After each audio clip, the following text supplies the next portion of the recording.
The first sound he heard in 5 years was not a doctor's measured whisper or the sterile beep of a hospital monitor. It was the soft, urgent rustle of a sorry as a woman who had nothing in the world but courage and care leaned over a frayed wire and mumbled, "Hold still, Beta." In that single, impossible moment, the millionaire's cold mansion seemed to inhale, the boy's world, long a quiet room of paper airplanes and folded-down smiles, tilted toward a noise that would change everything. For 5 long years the Kareem mansion had learned to live without certain noises. There were clocks that never ticked aloud in rooms where silence had become a third presence, chairs that creaked by memory rather than sound, and a garden where the fountain's trickle was a muted painting.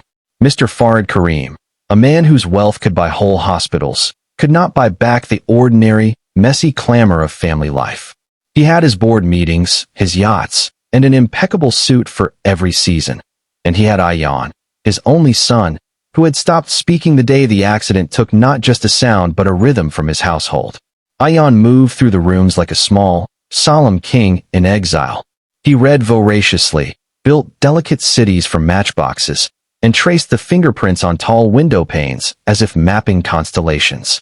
He listened with his eyes. He answered with careful gestures. Teachers and therapists came and went, each with new machines, new promises, but the sound remained absent. The world outside had sympathy, the kind that arrives in condolence bouquets and quietly offered recipes for patience. Inside, Farid had everything a wealthy man could have except the laughter and mischief that makes silence feel temporary. Into this ordered quiet came Layla on a humid Tuesday when the rain had been flirting with the city all day. She was hired not because Farid was a soft man, quite the opposite, but because Layla arrived with a reference from a family his estate manager trusted. Her hands were calloused from laundry and kitchen fires. Her history was stitched with the gaps of schooling and the small, stubborn dignity of a woman who had learned how to stretch a single coin into a patience that fed 2 children. She brought no formal qualifications, only a steady gaze and an old sewing kit she kept open like a secret. At first, Layla's place in the house felt like an afterthought. She swept without comment, folded the linens with the concentration of prayer, and served tea in a china cup that trembled in her grip as if it knew the fragile peace of this household. But she watched Ayan differently than everyone else. Where therapists saw a task and teachers saw a challenge, Layla saw a breathing person who missed the ridiculous, small noises of life. She watched the way his fingers hovered above the keys of an old music toy that had long been unplugged, the way he would stop and tilt his head toward a closed door as if listening for something that had been promised and taken away. One afternoon, Layla followed Ayan to the attic, a gray, dusty place where out-of-use devices rested like old soldiers. A box of old radios, a broken tape recorder, a pair of headphones with a chewed cord. A glint of curiosity lit Ayan's face. Layla's fingers brushed the pieces with the familiarity of someone who had mended torn hems and quieted crying children in the dark. She did not boast knowledge she did not have. Instead she knelt, took an old wire between her fingers, and with a whisper that was equal parts apology and promise, said, "Let me try." Her act was not a grand experiment. It was improvisation. She fixed a frayed wire with a patience born from years of undoing and redoing, twisting copper and tape until the connection felt right. She sidestepped the protocols of audiologists and the sanctimony of expensive interventions.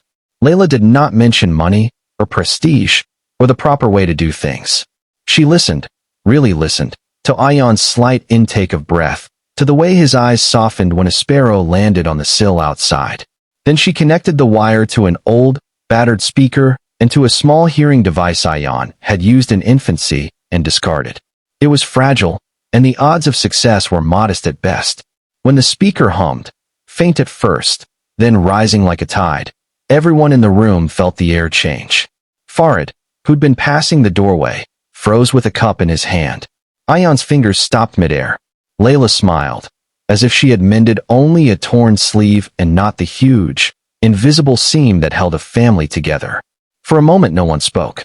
The sound that followed was not yet a voice. It was the ripple of rain on the window, the scratch of a bird, the low rumble of a car, noises that stitched the world back into its ordinary magnificence. What returned to Ayan's world was not an immediate torrent of speech, but a slow, cautious flood. The first morning after Layla's repair, he awoke and listened. His eyelids fluttered. The sun argued softly with the curtains. He turned his head, and for a sliver of a second his face registered the newness of simple noises. The kettle's whistle, the distant call of a street vendor, the neighbor's radio. He walked into the kitchen where Layla stood with a tray and looked at her, as if seeing a chartreuse bloom in a monochrome garden. "Thank you," he mouthed, the effort visible and clumsy. Layla blinked, unsure if his hands were forming a polite gesture or if he was trying to tell her something else. She leaned close and repeated the words aloud, slow and warm. "Thank you, Beta." Hearing the sound resonate in a human voice in that tiny, domestic theater opened something tender in both of them. It loosened a small, rusted hinge in Ayan's throat. Days became a litany of small miracles. Conversations arrived like shy relatives who had finally dared to travel. A word here, an exclamation there, a question that was more than a glance. Ayan began to hum under his breath, first uncertainly, then with more confidence, a tune he had loved as a child. The house itself learned to make space for sound. Farid noticed the change in the pattern of dinner, that a fork clinked with a different rhythm, that Ayan's laughter, tentative at first, started to fill half-empty corners. Friends and family were drawn in by rumor and the irresistible truth of a sound returning to a boy who had been taught to live without it. But healing is never a simple arc. Ayan's voice, when it came, was a palette of hesitations. He flinched at loud noises that seemed to come from the future with too much urgency. Old griefs returned as sudden shadows. Sometimes he would burst into tears not knowing why, and then be ashamed afterward for weeping in a house that had everything. Therapists cautioned that this was normal. Sound can reopen doors to pain as well as to joy. It was Layla who taught the household how to respond without pity and without spectacle. She made Ayan warm lemon water when he woke from a nightmare. She sat quietly and learned his new speech patterns, repeating his words and celebrating his mispronunciations as if they were rare flowers. People began to ask where Layla had learned such patience and skill. She shrugged and told them stories of mending radios for neighbors in her old neighborhood, of learning to splice wires from a cobbler who fixed shoes and taught children how to listen to the city. Farid, who had once measured people by their labels, struggled with a new measurement. Utility could not quantify Layla's value. One evening, he found himself standing in the doorway while Ayan and Layla played a clumsy game of word association. Layla laughed, a sound as plain and honest as rain, and Ayan answered, word after word, until the room felt dangerously close to ordinary happiness. Yet the world outside the mansion was not charmed away. Rumors circulated in the staff quarters. Why had Farid taken on a maid from such modest means? Some envied Layla. Others suspected she was a calculated choice, a softener for a hardened son, a PR move disguised as charity. Layla ignored the gossip.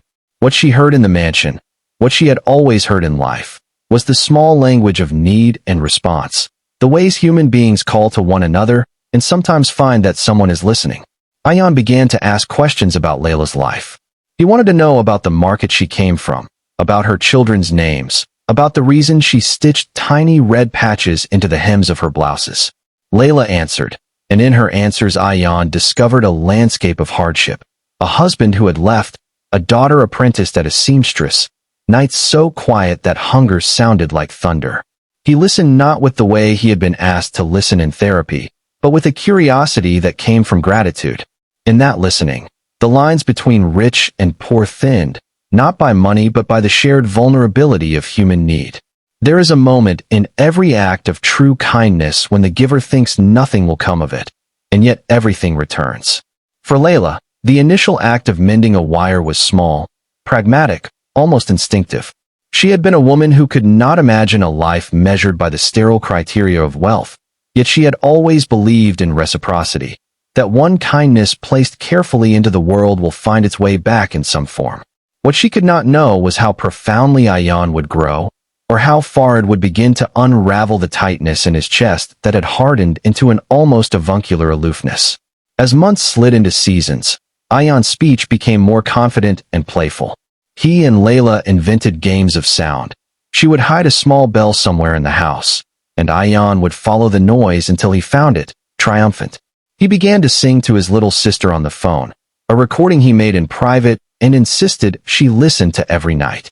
The mansion, once a hollow of curated spaces, filled with the unguarded noises of family. Feet on stairs, whispers at midnight, and arguments about trivialities that are the essential fiber of domestic love. Farid watched the transformation with a complex pride. He began to recognize the poverty of his own emotional life. The legacy of a childhood where affection was rare and accomplishment measured in ledger lines.